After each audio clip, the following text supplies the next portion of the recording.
Welcome back to Open Line with the Mayor and also Ashford Hughes Sr., the Chief Diversity Officer. We have 4.5 minutes left. We're going to do rapid fire questions, so keep your questions as succinct as you can. We have Dorothy on the line. Hi, Dorothy, go ahead. Dorothy, are you with us? I can hear her, but we're going to put Dorothy on hold for just a second, and let's go to Jimmy. Jimmy, are you with me? Jimmy, go ahead. Yes, I've got a question. I want to know which is the lie. First, you tell us you have to sell the park next to the library, and then you got to sell this other metro properties, all because of a shortage in taxes. And then a week later, we hear Amazon's coming here, and it's going to cost us $10 million. And all of a sudden, we've got plenty of money to give to Amazon.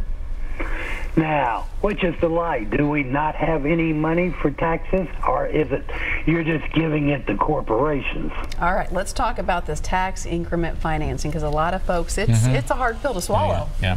Well, the Amazon is not tax increment financing. Okay. So the Amazon, for starters, would not receive 1 penny from the city for several years, and so we're in a short-term budget crunch, is what I would call it, this year that we're currently in.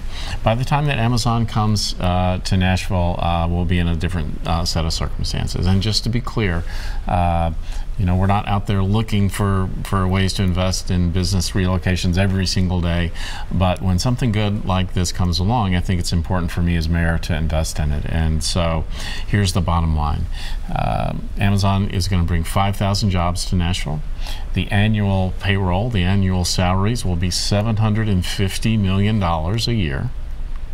The building that they will be in will pay for all of the incentives. When it comes to the taxes from that building, will pay for all of the incentives that we're going to be getting to pay for them. So about $2.5 million a year in incentives max.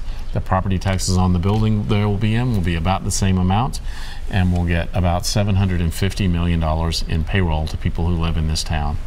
It's a part of the economy that's growing. It's something I don't think we can afford to miss out on as a community, because we need to provide people an opportunity for jobs. We need to build wealth in Nashville, and we need to make sure that our city continues to have a chance for our kids to get the kind of jobs that are going to make them successful in the future. So I know that last year was a confounding year when it came to the budget, because when you see 27 cranes or whatever we have and see not enough money, that makes no sense.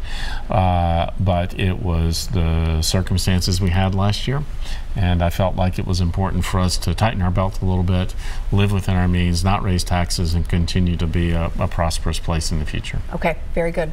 Let's go to Joe now. Joe, you're on the line. What's your question? Joe, yes, go ahead, Joe. We got less than 2 minutes, so you got to be quick. Okay, I just wanted to know what's more important to the mayor. We're bringing people in here, we're bringing companies in here, but what's more important to him? Building more roads to alleviate the traffic problem, or just bringing more people in to congest the traffic problem? All right. Thank you, Joe. Well, we have 100 people move into Nashville or the region more or less every day, so we're going to continue to grow as a community, and it is important that we do more to address transit and traffic, and we're working hard with the federal government and with TDOT to get better investments. We can't just build our way out of it with roads, so part of what we have to do is build communities that are walkable, where people, if they don't want to have a car, can live a really happy life without one, and so we're focusing on that. Interestingly, the Amazon business relocation or expansion here, they believe about 1/3 of their workers will want to walk to or from work.